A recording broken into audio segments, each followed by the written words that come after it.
many developing countries have expressed disappointment with developed countries and and what they see as their failure really to step up to their commitments. Is that a perception that you share? Yeah. Of course, this is not one of the. There's a implementation deficit, we call it, and they are just lagging behind what is required by the Kyoto Protocol, particularly for those annexation parties that are parties to the Kyoto Protocol.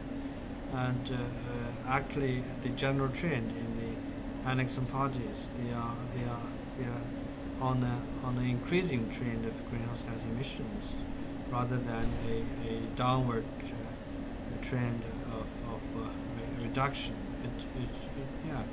I think, of course, even for the European Union in general, they are still have some gaps in implementing the commitments under the Kyoto Protocol. Why do you think progress has slowed? I think it's a matter of maybe the developed countries are not have the necessary political will or political momentum to move forward, particularly in the technology transfer, financial resources, capacity building. Actually, our partners from developed countries are blocking almost everything we proposed, and we have from developing countries, from group of G77 and China, we have put forward very concrete, very specific ideas, proposals on how to effectively implement the convention, but we haven't received any substantive, any positive response from our partners. Actually, they do not even have very preliminary comments on our proposals. That's far from a mode of negotiation. They just reaffirm their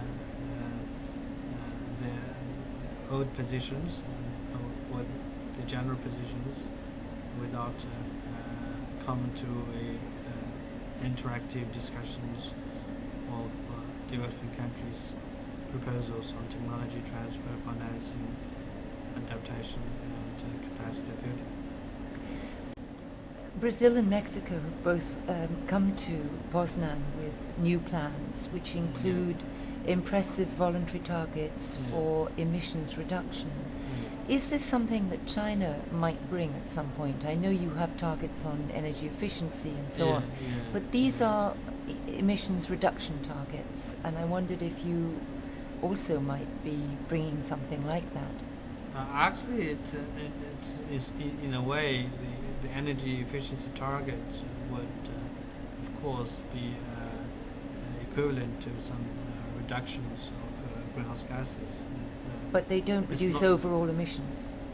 Yeah, but still, developing countries in general is still at a very low level of development. They have just in the initial phase of their industrialization and urbanization, their emissions need to grow and must grow in order to meet the basic needs of their people and to meet the challenge of poverty and education.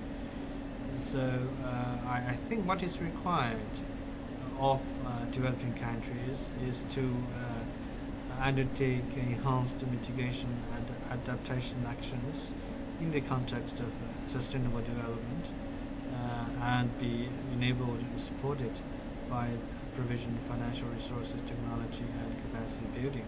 That's the very essence of the Bali Action Plan, which we have been emphasizing the point that we need to enable full, effective and sustained implementation of the Convention.